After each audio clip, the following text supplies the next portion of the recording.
process of dissolution, right? Dissolving these apparent boundaries between the inner and the outer, then awareness finds where it wants to rest, on that level where the cognitive faculties of your physiology, through which awareness operates, does it on its own. Just trust me on that, okay? Take it on faith. Take it at the face value. This is the way this nervous system is functioning. This nervous system is a marvel of evolution.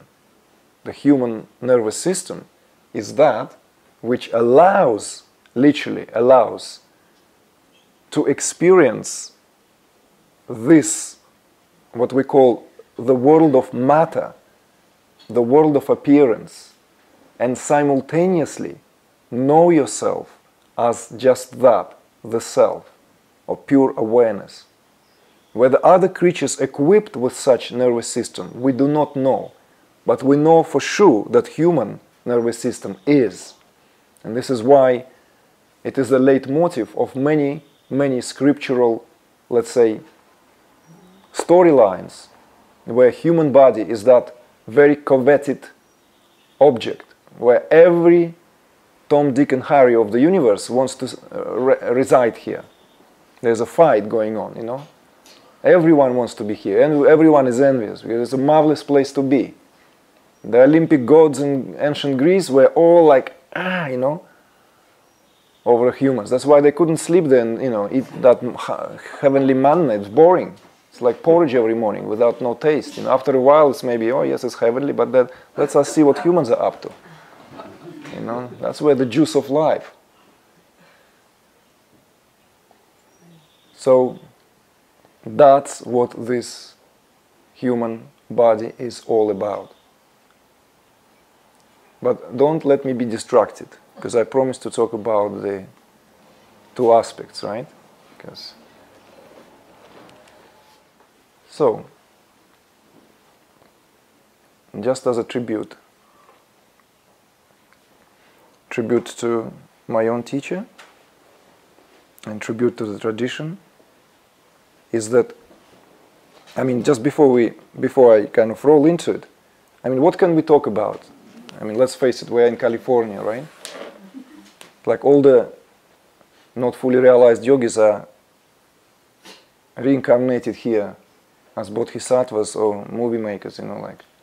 So it's a very sort of karmically good place to, you know, get into another body.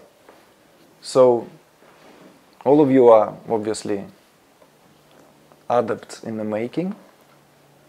So I thought, like, you know, it's no point to go over the A, B, C. You can all read and verse and speak much better English than I do. And, you know, how to impress you?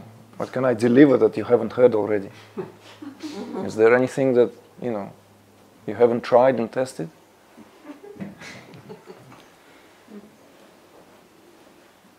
Well, as much as I am humbled by the fact that I'm speaking in California,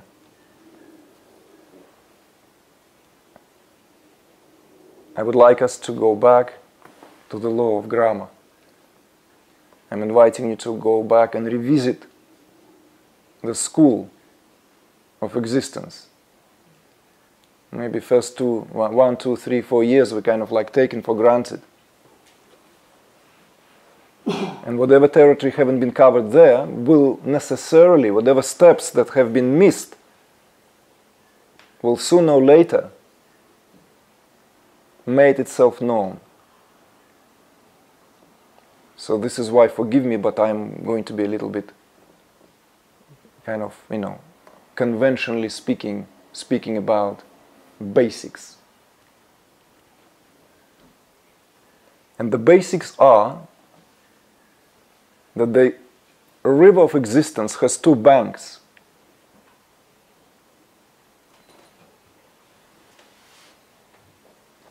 One side of the river is that infinite silence, and another side of the river is that dynamic side of existence. But together they form the banks of the river of existence where we find ourselves. It just happens that somehow we have been drifting ashore of the river of activity, of that which is an inherent part, very much an inherent part of silence. But somehow we lost sight of that other side of the river. And this is a very much a leitmotif of all spiritual unfoldings. There would be no need for spirituality if there was not this two aspects in need of reconciliation. There will be simply none. Just think for a moment and contemplate for a moment about that there would be no spirituality at all whatsoever if there was no need for reconciliation between the two banks of the river of existence.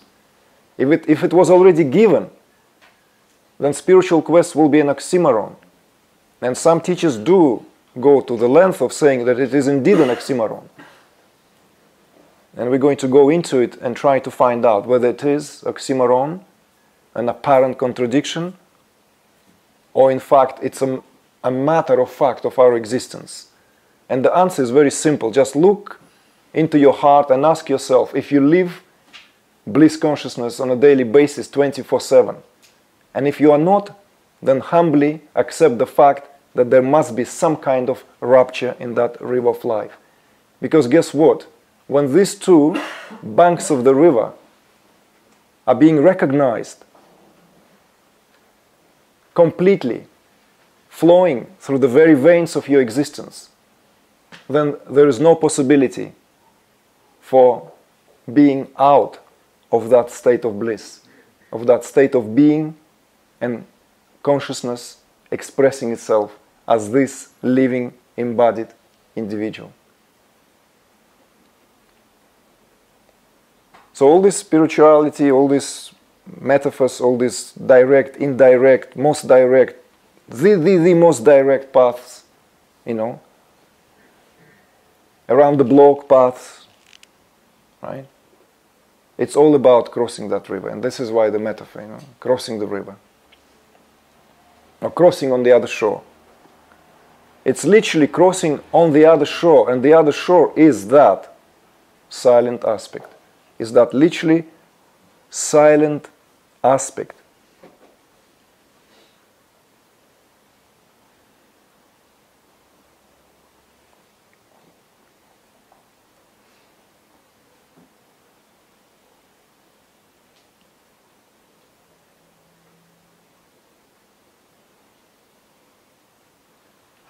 So if we understand from the very beginning, if we understand from the start, and I would say halfway through, and at the very, very, near end, that it's all about that, reconciliation.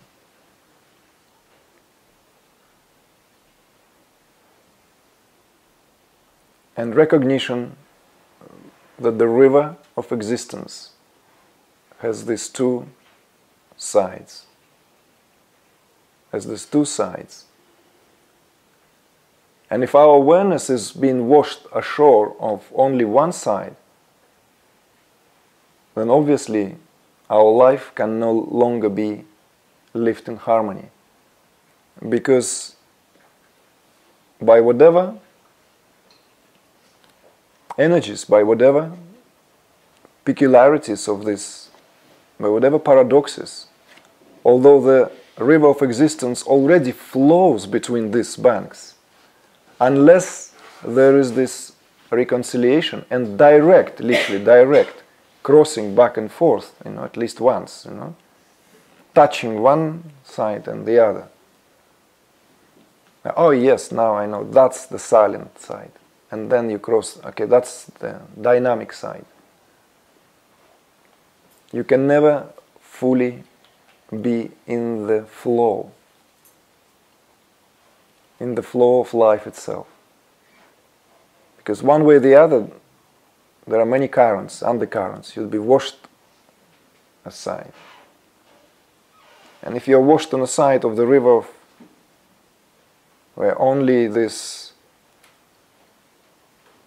sound of various kinds and dynamic expression, no matter how wonderful, sooner or later that one-sidedness of life will let itself know. Hence, the beginning of spirituality. Hence, we embark on the path. And from there on, the crossings begins. You know, like first we try to take it. A few strokes here and there. Oops, actually it's not that easy. Oh, almost made it. Oh, next turn of the river, washed on the side. Which one is that? Oh, back to the dynamic side, back to the noise of mundane reality. So we get another attempt, you know. Get some boat built, you know, a raft, whatever, something to cross. These are all these different methodologies, you know, different teachers, teachings.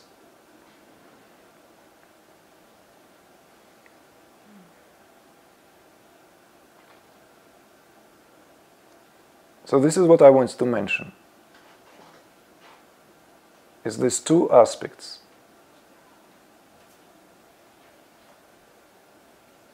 The pure silence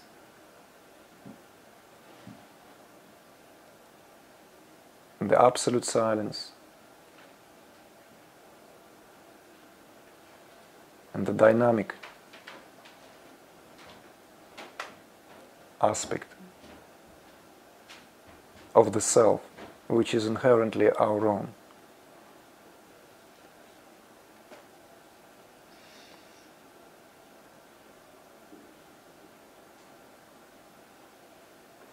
May I ask a question? Sure. Yes. So is this another way of talking about the merging of heaven and earth? That's of this three-dimensional earth plane space where we're in matter and what I spirit or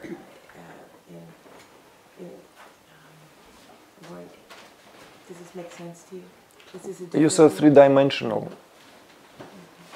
What are these dimensions? Oh, well, then the plane of matter. And what other plane?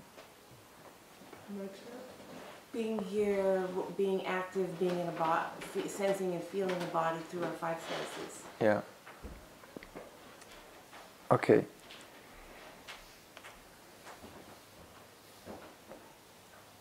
Well, this is why I've asked, because I wasn't sure what three. You said three different dimensions. Oh, okay. Yes. Because they're not three, they're many, many, many. They're infinite number of dimensions, and you can narrow them down. You can begin narrowing them down.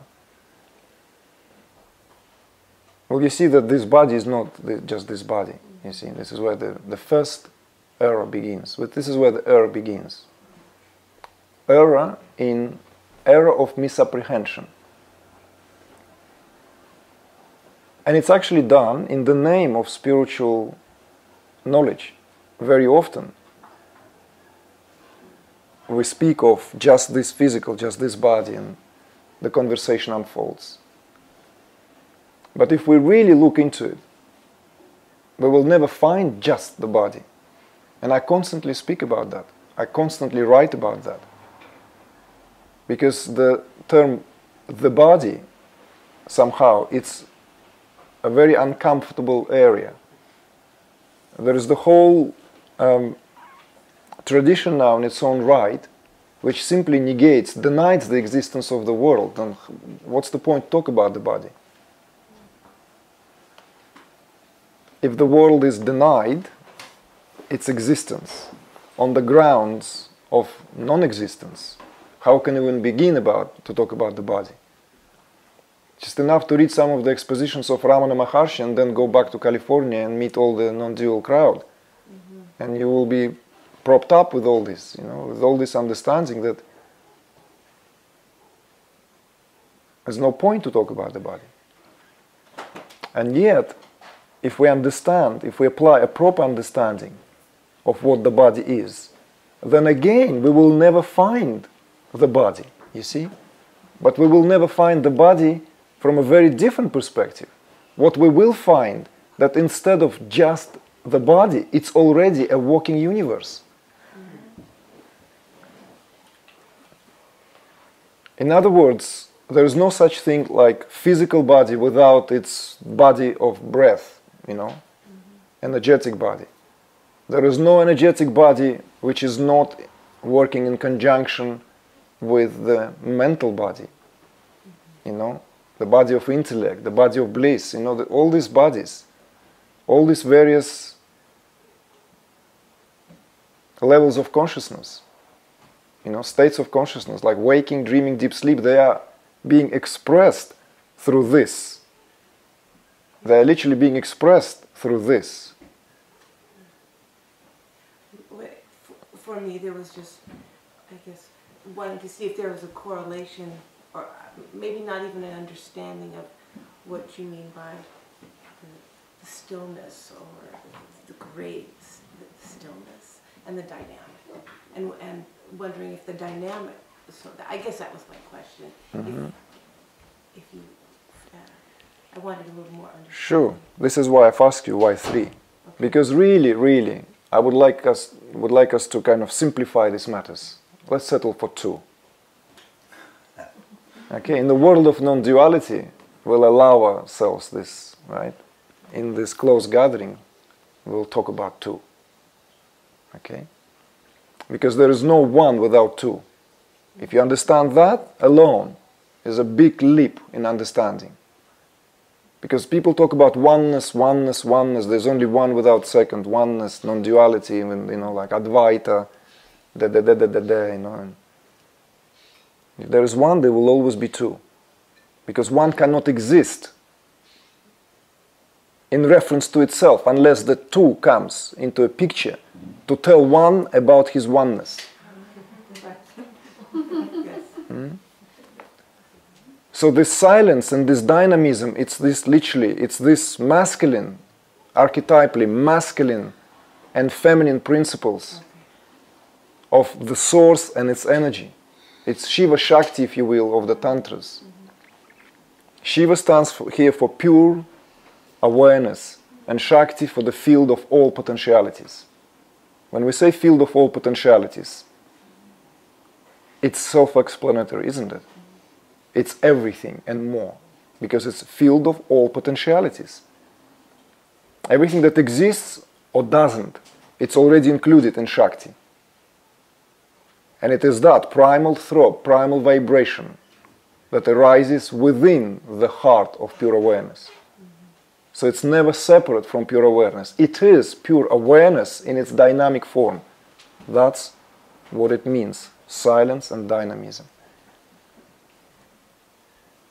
And this, literally this, if you call them paradoxical poles of opposites that are always one and always 2, and that's where the dance of this whole universe. This is where the dance of existence itself, where the world becomes that stage.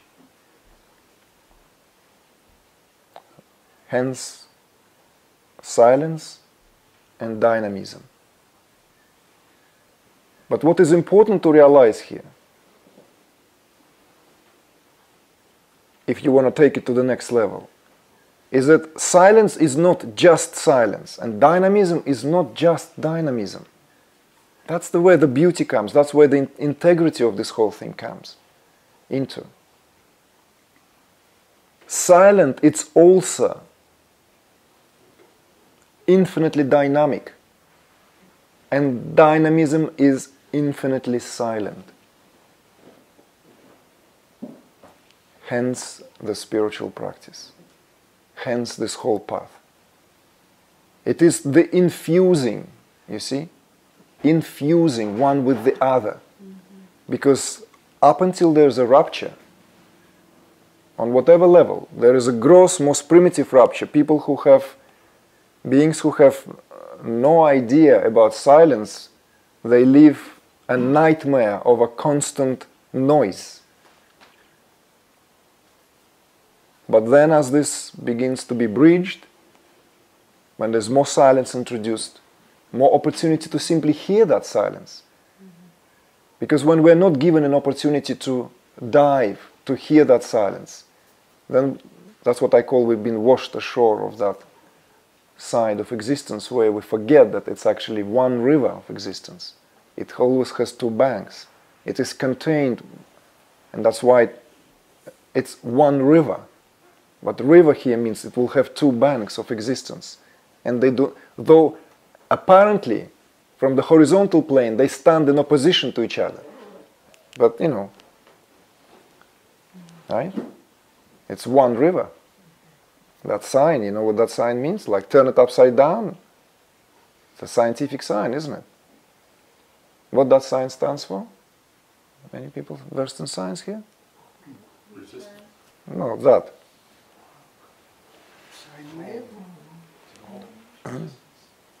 Huh? Resistance.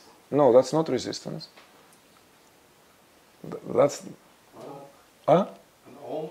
Om? Who said Om? Okay. Om, you mean Om as Om in Sanskrit? No, as electrical resistance. Ah, okay. Jim has. Ah, okay. You mean that? Okay. Okay, let's stick with that. Let's not turn it upside down. Let's stick with that. That stands for unity. Okay? So on the horizontal plane, it's like I'm sitting on this shore and then beholding another shore.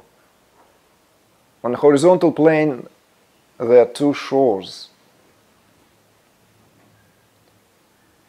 But from the vertical perspective, from the perspective of the spirit itself, from the perspective of awareness, it's only unity.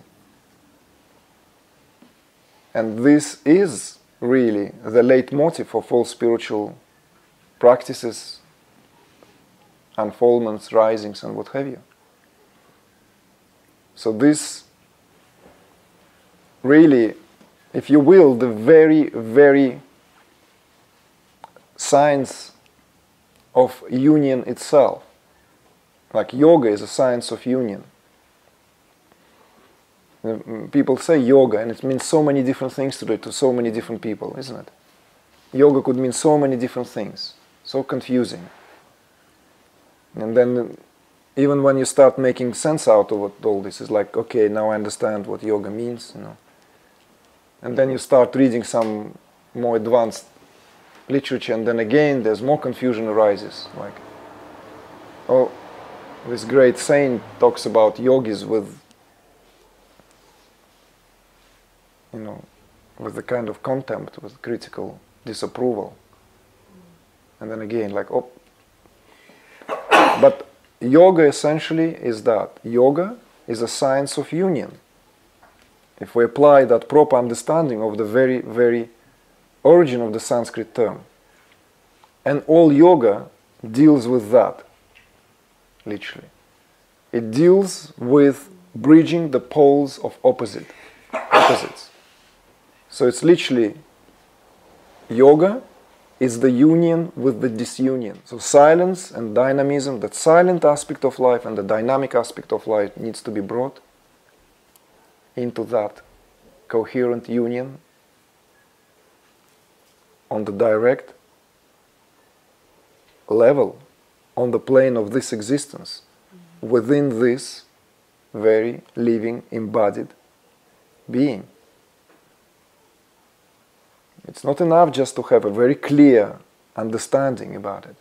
It's very good to have a very clear understanding. It's very good. Because it aligns even the thought patterns towards that already. You know, the flashes of intuition could be momentarily sudden click, And that mental, intellectual level, there would be this clearer picture. But that's not enough, and we all know that. It has to take our whole being entirely and utterly.